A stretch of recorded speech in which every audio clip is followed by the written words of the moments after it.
पद्य हिंदी साहित्य के बारे में चर्चा करेंगे। इसके पहले आपको गद्य के बारे में बताया गया था, और जैसा कि आपको थोड़ा सा किताब के माध्यम से भी यदि आपने पढ़ा होगा तो उसमें काफ़ी जानकारियाँ आपको मिल गई होंगी कि जो गद्य हिंदी साहित्य का इतिहास है वो किस प्रकार से क्रमागत रूप से विकसित हुआ और आधुनिक काल तक जो उसमें रचनाएं हमको मिलती हैं, उसके जो लेखक हैं और तमाम जो विधाएं हैं उससे संबंधित जो रचनाकार हैं उनका क्रमागत रूप से विवरण आपने देखा। क्योंकि पहले भी आपको बताया गया था कि जो हिंदी साहित्य है कि गद्य और पद्य दो भागों में बटा हुआ है। तो गद्य के बारे में आपने जानकारी ले ली, अब हम पद्य की थोड़ी सी चर्चा करेंगे। और यहाँ पर मैं आपको बताना चाहता हूँ कि जो हिंदी साहित्य का इतिहास है या विकास है उसका जो शुरुआती विकास है वो पद्यात्मक रूप में ही है, यानी गीतों के माध्यम से, कविताओं के माध्यम से। और यदि हम देखें तो बड़े ही भावनात्मक रूप से जो बातें पद्य रूप में प्रस्तुत की जा सकती हैं, गद्य में प्रस्तुत करने में उतनी सहजता नहीं रहती, उतनी आसानी नहीं रहती। इसलिए जो विकास है हिंदी साहित्य का वो पद्य रूप में हमको प्राचीन काल से मिलता है। और उसमें अगर हम थोड़ा सा विचार करें तो जैसे हमने कालखंड का विभाजन किया था गद्य में, वैसे पद्य में भी कर सकते हैं। तो इस तरीके से हम कर सकते हैं। आदिकाल,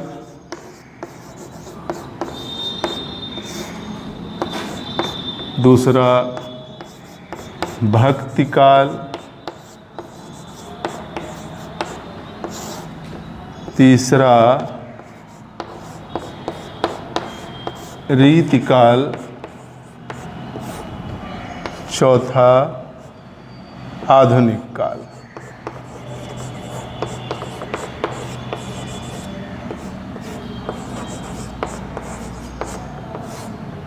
इस तरीके से चार प्रमुख भागों में हम हिंदी पद्य साहित्य का जो इतिहास है, यहाँ इतिहास शब्द अगर जोड़ दें या विकास भी, जैसा कि इसके पहले भी हमने आपको बताया कि इतिहास और विकास समानार्थी शब्द यहाँ प्रयोग किए जा सकते हैं। उसका कारण ये है कि विकास का भी मतलब होता है कि समय के हिसाब से क्या परिवर्तन हुआ, और इतिहास में भी हम पूर्व की बातें जो बीत चुका है समय, उसमें क्या स्थिति थी उसका हम अध्ययन करते हैं। तो इतिहास और विकास यहाँ हिंदी साहित्य के संबंध में अगर हम बात करें तो वो समानार्थी अर्थ में हम प्रयोग कर सकते हैं। तो हिंदी पद्य साहित्य के इतिहास को ये चार भागों में हम बांट सकते हैं: आदिकाल, भक्तिकाल, रीतिकाल और आधुनिक काल। मगर इसमें सबसे महत्वपूर्ण जो बात है, जब तक हम इसकी समय सीमा नहीं जानेंगे, काल विभाजन नहीं पता चलेगा कि कितने समय से कितने समय तक है, तब तक हमको उसकी विशेषताएं नहीं पता चलेंगी। तो इसका हम काल विभाजन भी कर लें। आदिकाल का जो समय है वो है 743 ईस्वी से 1343 ईस्वी तक। ये आप देखें तो बहुत प्राचीन समय है, 743 ईस्वी से लेकर 1343 ईस्वी तक। भक्ति काल की जो समय सीमा है 1343 ईस्वी से 1643 ईस्वी तक। इसी प्रकार रीतिकाल की जो समय सीमा है वो 1643 ईस्वी से 1843 ईस्वी तक। ये जो हमारी सीमा है इसमें थोड़ा सा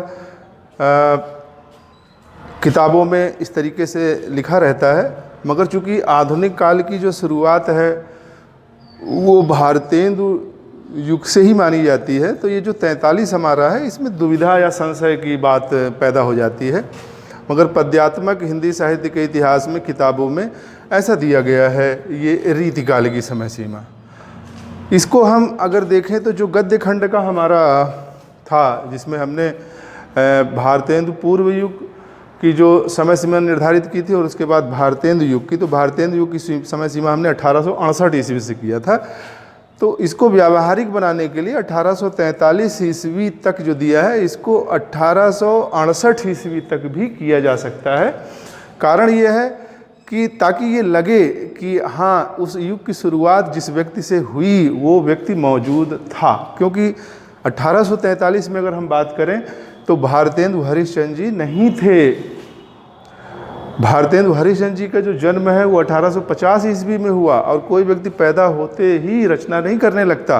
तो 15-16 साल की अवस्था थी जब वो समाज में और साहित्यकारों के संपर्क में आते हुए उन्होंने अपनी रचनाओं की जो पूरी व्यवस्था थी वो लिखनी चालू की। इसलिए वो 15-16 साल उसमें और जोड़ देते हैं तो वो चला जाता है फिर वही 68 में। तो ये दिया जरूर गया है, मगर इसको आप अगर 1868 ईस्वी तक करें तो कोई गड़बड़ी की बात नहीं मानी जाएगी। फिलहाल जो किताब में है उसी के अनुसार हम चर्चा करें ताकि दुविधा न पैदा हो। बाकी भारतेंदु युग का जो समय काल है उसी के अनुसार आप इसको व्यावहारिकता में माने। तो एक काल की जो अंतिम समय सीमा होती है, दूसरे काल की प्रारंभिक समय सीमा होती है। उसी क्रम में अगर हम देखें तो अगर हमने 1843 ईस्वी किया है तो आधुनिक काल को हम 1843 ईस्वी से आज तक ये मान सकते हैं। आज तक का मतलब अनवरत जारी है। चूँकि हमारे पाठ्यक्रम में हमको दो कालों को विशेष रूप से पढ़ना है पद्य में, आदिकाल और भक्तिकाल। तो इसको हम आज अपने पाठ्यक्रम का विषय बनाएंगे, इसी की हम चर्चा करेंगे। थोड़ा सा आप ध्यान दीजिएगा। मगर काल विभाजन हम इस प्रकार से समझें तो जो हमको पढ़ना है वो 1643 ईस्वी तक के पद्य हिंदी साहित्य के इतिहास को हमको पढ़ना है। अब हम बात करें आदिकाल की।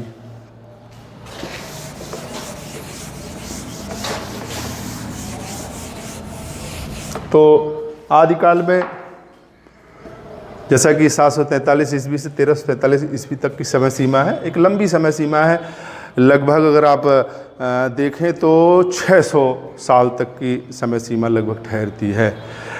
ऐसा नहीं कि इसके पहले हिंदी साहित्य का इतिहास नहीं था, मगर जो हमको रचनाओं के क्रम में दिखाई पड़ता है, व्यवस्थित रूप से जो हमको रचनाएं मिलती हैं, लोगों के बारे में जानकारी मिलती है, तब से अगर हम ले तो वो लगभग ये 743 ईस्वी और 1343 ईस्वी तक के बीच में ठहरता है। अब आदिकाल की अगर हम बात करें तो आदिकाल एक ऐसा समय है जिसमें थोड़ी सी कई प्रकार की विशेषताएं हमको देखने को मिलती थी। जैसे ये समय वो समय था जब भक्ति में भी लोग थे, और जो भारतीय समाज था कई प्रकार के छोटे छोटे राज्यों में विभक्त था। आपसी जो राजा थे आपस में संघर्ष करते रहते थे, वीरता का प्रदर्शन करते रहते थे, युद्धों के द्वारा दूसरों के ऊपर अपना आधिपत्य जमाते थे। दूसरी चीज़, उनके संरक्षण में कई ऐसे लोग रहते थे जिनका वो पालन पोषण करते थे, और वो व्यक्ति उनकी प्रशंसा के गीत गाते थे। इस प्रकार से कई चीज़ें हमको देखने को मिलती है। यानी एक प्रकार से देखा जाए तो आदिकाल में भक्ति का भी समावेश है और शक्ति का भी समावेश है। आदिकाल के कई नाम हैं, जैसे इसको वीर गाथा काल, वीरता के कारण वीर गाथा काल, अपभ्रंश काल,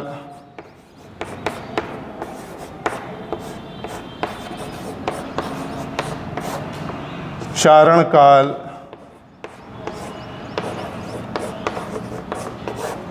सिद्ध सामंत काल,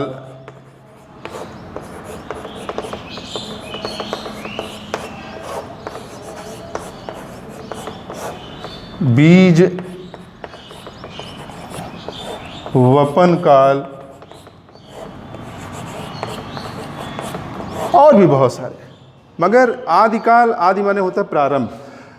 बहुत सारे नाम हैं, करीब 10 नाम है, दर्जनों नाम है, मगर आदिकाल यानी जो पहला काल है उसी को आदिकाल कहा जाता है। अब वीरता के कारण वीर गाथा काल ये बड़ा प्रचलित है। चारण काल, वही स्तुति गान करने के कारण इसको चारण काल कहा जाता है। सिद्ध सामंत काल यानी सिद्ध भी हुए हैं, जो भक्ति करने वाले लोग थे। और सामंत का मतलब होता है कि जो दूसरों पर आश्रित रह करके, दूसरों के छोटे भाग का एक प्रकार से कहा जाए उसकी जिम्मेदारी को निर्वहन करते हुए उस पर अपनी आजीविका चलाते थे और हमेशा वो मुख्य राजा के कहने के अनुसार उनकी आज्ञाओं का पालन करते थे। बीज वपन काल भी वैसे ही है, जैसे कोई बीज होता है प्रारंभिक अवस्था में, जब उसको ज़मीन के अंदर डाला जाए तो उसमें अंकुरण होता है, तो वैसे ही जो हमारा पद्य हिंदी साहित्य का इतिहास है वो बीज रूप में है, यानी शुरुआत का, तो इसलिए इसको बीज वपन काल कहते हैं कि यानी बीजारोपण होना, उगना। तो इस तरीके से कई नाम हैं, मगर जो आदिकाल की बातें हैं उसमें वीर गाथा काल ये ज़्यादा प्रचलित है, तो इसको आप ध्यान में रखेंगे, क्योंकि जो हिंदी साहित्य के इतिहास में आदिकाल में हमको देखने को मिलता है वीर गाथा काल से संबंधित यानी वीरता से संबंधित रचनाएं ज़्यादा देखने को मिलती हैं, जैसे पृथ्वीराज रासो, इसके रचनाकार जो थे चंद्रवरदायी थे। इसके अलावा बीसल देव रासो,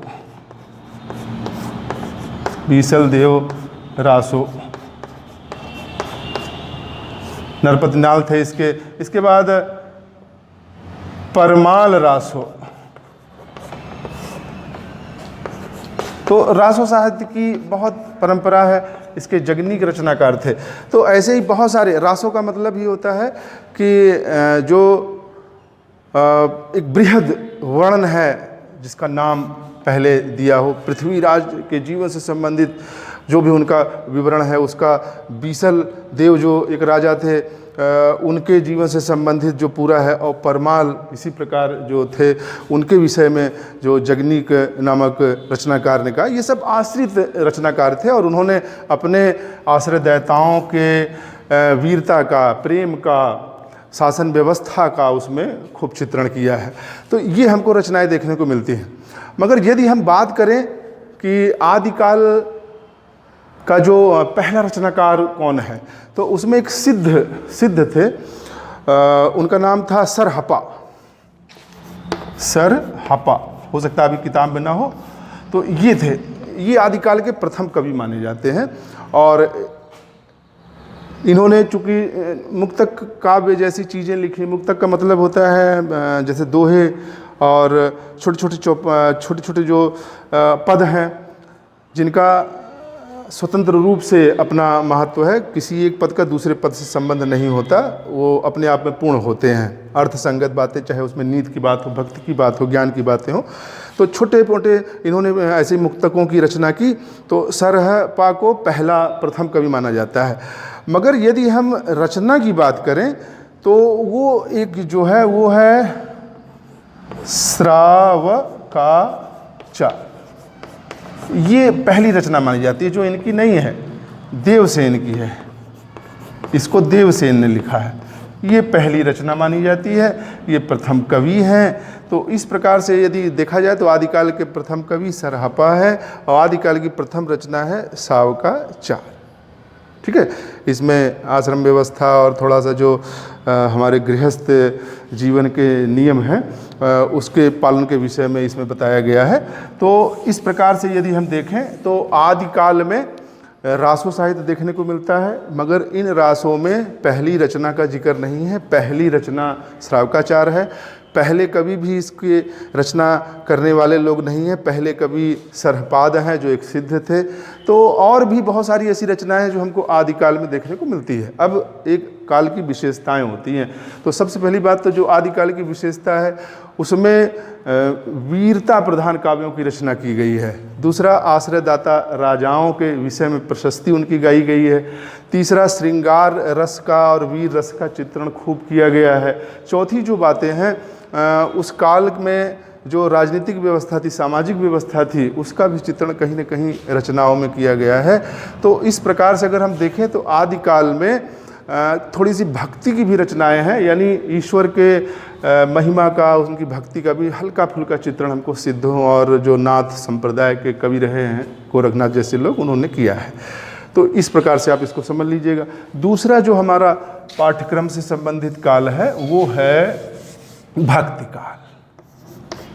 अब भक्ति काल का जो स्वरूप है उसको यदि आप देखें तो नाम से ही आपको पता चल रहा होगा, इसमें पूरे तरीके से भक्तिमय वातावरण था। और इसकी जो समय सीमा है हमने उसको भी देखा, और वो थी 1343 ईस्वी से 1643 ईस्वी तक। इसकी भी जो आप समय सीमा देखें तो लगभग 300 वर्षों का एक लंबा काल है। आदि काल को हमने देखा 600 साल, और भक्ति काल लगभग 300 वर्ष की लंबी समय सीमा है। और भक्ति काल में जो वातावरण था पूरा भक्तिमय था। और भक्ति काल में जो भक्ति की धाराएं थी 2 प्रकार की थी। पहला निर्गुण भक्ति धारा,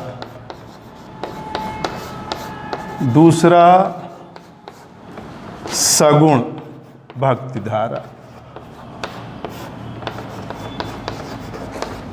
अब इसमें आप एक प्रश्न आपके मन में पैदा हो रहा होगा कि ये निर्गुण और सगुण क्या है। निर्गुण का मतलब होता है निराकार ब्रह्म की उपासना, जिसमें किसी ईश्वर का स्वरूप हम निर्धारित नहीं करते हैं, वो निराकार स्वरूप होता है। यानी उसके ऐसे रूप की हम पूजा करते हैं, ऐसे रूप का स्मरण करते हैं, ऐसे रूप की आराधना करते हैं जो साकार नहीं है। और इसकी जो विशेषता है कि संपूर्ण ब्रह्मांड में वो ईश्वर व्याप्त है, कण कण में व्याप्त है, हर प्राणी में, और जगत की जितनी भी चीज़ें हैं सब में। तो कुछ लोग इस विचारधारा को मानने वाले थे, तो निर्गुण भक्ति धारा के अंतर्गत उनको रखा गया। निर्गुण में भी 2 भक्ति धाराएं हैं।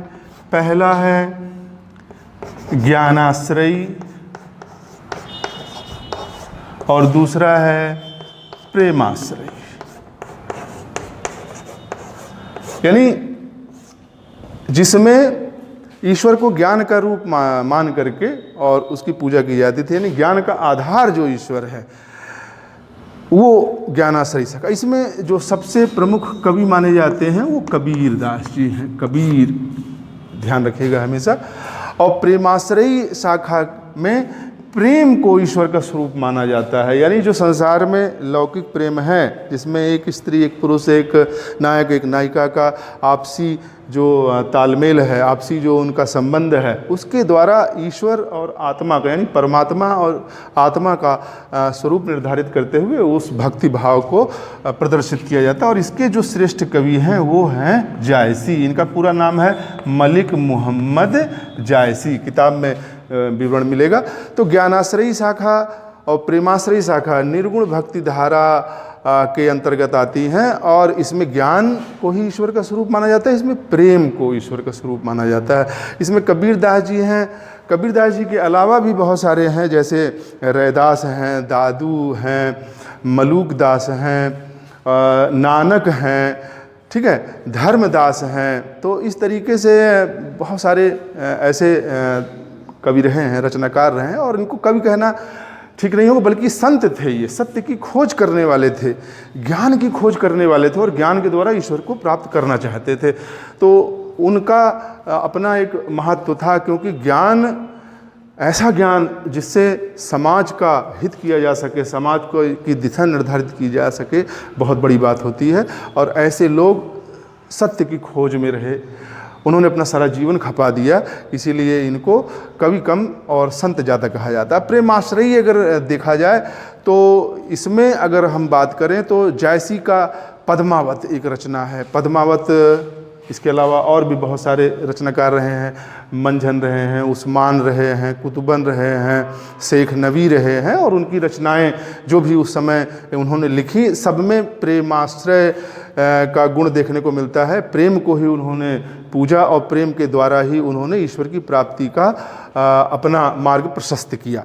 यदि हम इस रचना की बात करें तो ये महाकाव्य श्रेणी के लिखे गए। और महाकाव्य श्रेणी में अगर हम देखें तो विशद चित्रण दिखता है किसका, एक राजा का और एक राजकुमारी का या रानी का। मगर वास्तव में राजा और रानी का चित्रण नहीं हो रहा है, ईश्वर का और आत्मा का चित्रण हो रहा है। तो ये एक अपने आप में विलक्षण है प्रेमाश्रयी शाखा जो निर्गुण भक्ति धारा के अंतर्गत आती है। किताब में इसका पूरा विशेष विवरण दिया गया। सारी रचनाएं आप जो प्रेमाश्रयी धारा के अंतर्गत आती हैं उसको आप देख लेंगे तो आपको पता चलेगा कि ये जो ज्ञानाश्रयी और प्रेमाश्रयी शाखा है निर्गुण भक्ति धारा की दो ऐसी विशिष्ट विशेषताएं हैं जिसके द्वारा ईश्वर की प्राप्ति करने का जो मार्ग है इस सगुण से बिल्कुल अलग है। अब हम बात करें सगुण भक्ति धारा, तो इसमें भी दो धाराएं हैं, एक राम भक्ति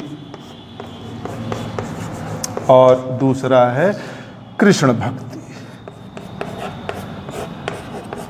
अब नाम से ही आपको पता चला गया होगा, सगुण का मतलब होता है साकार ईश्वर की आराधना करना, यानी ईश्वर ने अवतार लिया, ईश्वर ने अपनी कलाओं का प्रदर्शन किया, अपनी शक्ति के द्वारा जो असुर प्रकार की समाज के लिए विध्वंसक शक्तियां थी उसका नाश किया। तो अगर हम बात करें तो ऐसी दो शक्तियां हमको देखने को मिलती हैं, राम के रूप में और कृष्ण के रूप में। तो बहुत सा ऐसा हमको साहित्य में भी रूप देखने को मिलता है जिसमें कवियों ने, संतों ने दो प्रकार के जो अवतारी पुरुष थे राम और कृष्ण, उनके संबंध में अपने भक्ति भाव को प्रदर्शित किया है। और राम भक्ति से संबंधित जो सबसे बड़ी रचना है रामचरितमानस, और इसको लिखने वाले हैं तुलसीदास। आज भी हमारे भारतीय समाज में रामचरितमानस का अपना विशिष्ट महत्व है। तो राम की भक्ति को समर्पित है तुलसीदास जी की रचना रामचरितमानस। इसी प्रकार कृष्ण भक्ति की जो धारा थी उसके जो प्रधान कवि थे वो सूरदास थे, और इन्होंने कृष्ण के बाल रूप का, किशोरावस्था का और उसके उपरांत मथुरा चले जाने पर जो गोकुल वृंदावन के लोगों का चित्रण था बड़े ही सुंदर ढंग से किया है, और केंद्र में कृष्ण ही थे। तो कृष्ण की भक्ति का जो साकार रूप हमको देखने को मिलता है वो सूरदास की रचनाओं में देखने को मिलता है। इसके अलावा जो अष्टछाप के कवि थे सूरदास के अलावा, चाहे वो कुंभन दास रहे हों, कृष्णदास रहे हों, परमानंद दास रहे हों, चित्त स्वामी रहे हों, गोविंद स्वामी रहे हों, तमाम तरीके के और भी, चाहे वो तुलसी रसखान रही हों या मीरा जी रही हों, उन्होंने कृष्ण को ही केंद्र में रख करके अपनी रचनाएं लिखी। तो इस प्रकार अगर हम देखें तो भक्ति काल दो धाराओं में विभाजित है, निर्गुण और सगुण। निर्गुण भी दो धाराओं में विभाजित है, ज्ञानाश्रयी प्रेमाश्रयी, और सगुण भी राम भक्ति और कृष्ण भक्ति धारा में इस प्रकार विभाजित है। इसका संपूर्ण विवरण आपकी पुस्तक में दिया है, इसको आप अच्छे से देखिएगा और एक एक रचना और उसके रचनाकार जो है उसको आप कंठस्थ कर लें, क्योंकि परीक्षा में इससे संबंधित चीज़ें भविष्य में भी आपसे पूछी जाएंगी और इस सत्र के परीक्षा में तो पूछी ही जाएंगे जब कभी परीक्षा ली जाएगी आपकी। तो ये भक्ति काल का पूरा विवरण आपके सामने हो गया। अब इसको ध्यान में रख के आप अपने पुस्तकों का सहारा लेकर के अच्छे से तैयारी करेंगे। शेष अगले वीडियो में आपको